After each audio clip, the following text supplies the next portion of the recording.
안녕하십니까, 이시영TV입니다. 우리가 장관 면역에 대한 이야기를 하고 있습니다. 특히 이제 우리가 어떤 면역이 좋겠느냐, 제일 강력하겠느냐. 근데 이제 많은 학자들이 글루타민, 이 장관 면역력이 가장 강력하고 좋다. 그래서 이게 잘 좀 길러지도록 이게 정말 우리가 신경을 좀 써야 되겠다, 그런 이야기를 하고 있습니다. 그러니까 이 장관 면역의 최강 성분은 역시 글루타민이고, 근데 이 왜 글루타민이 이렇게 좋냐 하면은 이게 몇 가지 중요한 기능이 있습니다. 이 첫 번째는요, 이 소장이 쓰는 에너지, 여러분 장도 뭐 많은 에너지를 써야 되니까 소화도 해야 되고, 뭐 이 장도 운동도 해야 되고, 흡수도 해야 되고, 그러니까 이게 소장에서 쓰는 에너지의 거의 대부분을 이게 글루타민에서 이게 추출이 된 에너지를 쓰게 된다, 그런 이야기입니다. 그러니까 최대 에너지원이 소장에서 쓰는 에너지가 이 글루타민에서 이게 공급이 된다. 그 다음에 두 번째는 이게 대장의 에너지원으로서 굉장히 중요한 역할을 하는데, 이것이 두 번째로 그렇게 중요한 역할을 한다, 그렇게 이야기를 했습니다. 그 다음에 세 번째는요, 가령 임파구라든가, 뭐 여러분 우리가 면역세포에서 제일 중요한 것은 임파구입니다. 그리고 그 임파구 등의 이런 면역세포의 발육과 증식을 촉진하는 굉장히 중요한 역할을 물론 하죠. 자, 그러니까 이런 것을 우리가 면역력을 높이는 데는 정말 이 글루타민이 중요하다, 그런 이야기입니다. 실제로 우리가 에너지 그러면 여러분 다 이 당분을 생각을 합니다. 실제로 이렇게 흔들 때 이 당분이 필요하잖아요. 그러나 이 장 활동을 하는 데 있어서는 오히려 당분보다는 이 정말 글루타민이 더 중요하다, 그렇게 이야기를 하고 있습니다.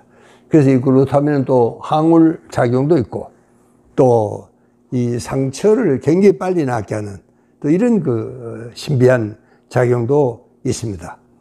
자, 그래서 아까도 우리가 잠시 이야기를 했지만 글루타민이 많이 함유된 식품을 우선 많이 먹어야 됩니다. 그 재료가 많아야지 이 글루타민을 많이 우리가 만들어낼 거 아닙니까? 자, 그러기 위해서는 제가 다시 한번 이야기하지만 특히 이제 날고기가 제일 좋은데, 그 중에서는 이제 등 푸른 고기, 이 참치가 제일 좋다. 그러니까 이 참치회를 먹으면은 되게 이런 사람들은 이 바닷가에 사는 사람들이 저 육지에 사는 사람보다도 대체로 장수한다 하는 것이 일반적인 통념입니다. 그런데 이 바닷가에 사는 사람들이 육지로 이사를 가면은 이 상당히 수명이 짧아진다는 겁니다. 근데 그 이유를 물어봤더니 아무래도 그쪽으로 가면은 이 참치를 먹을 기회도 물론 적고, 또 실제로 이 해조물을 먹을 기회가 적어지기 때문에 그런 현상이 일어난다, 그렇게 설명을 하고 있습니다. 그리고 또 우리가 이 소고기, 이 고기도, 이 미트도 보면은 이 날걸로 정말 먹는 것이 좋겠고, 또 계란도 날걸로 먹어야 되겠다, 제가 여러 번 이야기했죠. 그 다음에 이제 이 대맥은 물에 발화를 시켜서 쓰는 것이 좋겠다, 뭐 그런 이야기입니다.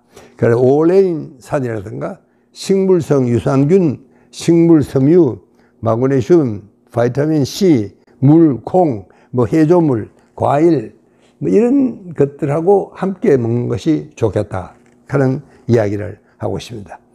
그러니까 사실은 글루타민이 최강이라 해도 이게 함께 먹어야지 이게 조합을 이루어서 먹는 게 참 좋겠다. 사실은 우리 장내 환경이요, 갑자기 너무 나빠졌습니다. 특히 요즘 우리가 이 해양 오염이 보통 심각하지가 않습니다.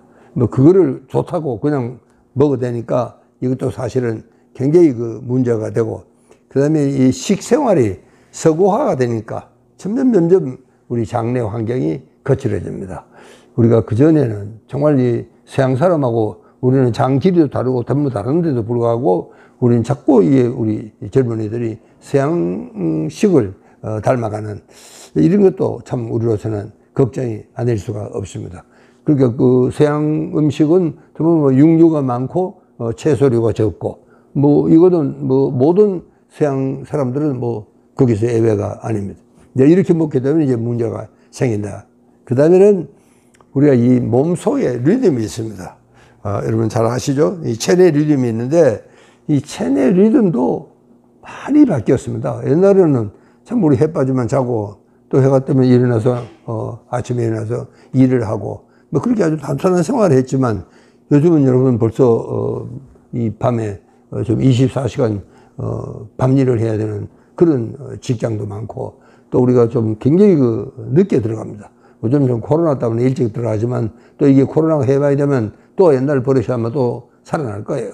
그렇게 뭐 보통 뭐 12시, 1시까지 이렇게 이제 돌아다니는 이런 그 체내 리듬이 뭐 정말 이렇게 되고 주야가 와가지고 역전이 되는 이런 것이 되니까 식사 자체도 굉장히 불규칙적으로 우리 식사를 하게 되는 이런 습관이 여러분 이런 것들이 절대로 우리 몸에 좋을 리가 없다. 그런 상식으로 생각해도 알 수가 있습니다.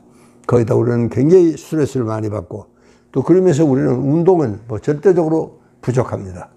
자, 이런 것들 때문에 우리가 참 그 중요한 여러분 그 글루타민이 굉장히 중요한 건데도 불구하고 이 글루타민 생성이 글루타민을 잘 활성화할 수 있도록 우리가 거기에 뒷받침을 못하고 있다. 그런 이야기입니다. 그래서 아까 우리가 같이 먹는 음식도 그렇고 또 우리 생활 자체도 글루타민이 정말 생성이 잘 될 수 있도록 우리가 좀 노력을 하셔야 되겠다. 그래서 참 이 글루타민 강화법이라는 것은 어떻게 보면은 정말 참 이게 참 어려운 것 같지만 그러나 글루타민은 우리가 보통 건강할 때는 밖에서 만든 거를 우리가 먹으면 되지만 또 우리 건강하지 않을 때는 오히려 이게 필수 정말 지방산이 될 수가 있습니다. 그러니까 이게 어느 쪽이든지 우리가 굉장히 건강이 나쁘면은 오히려 밖에서 들어오는 것보다는 안에서 우리가 만들어내지 않으면 안 되는 그런 생각이 될 수가 있습니다. 그러니까 이 글루타민은요, 우리가 하루에 쓰는 양은 대체로 학자들 계산으로는 5g만 하면 충분하다 그럽니다. 그러나 가령 우리가 아프다거나 또 면역력이 떨어져서 또 그런 굉장히 만성 질환을 앓고 이럴 때는 하루에 20g, 30g까지 필요하다. 훨씬 더 많이 먹도록 그렇게 좀 해 주십사 하는 것이 이제 이 사람들 이야기입니다. 감사합니다.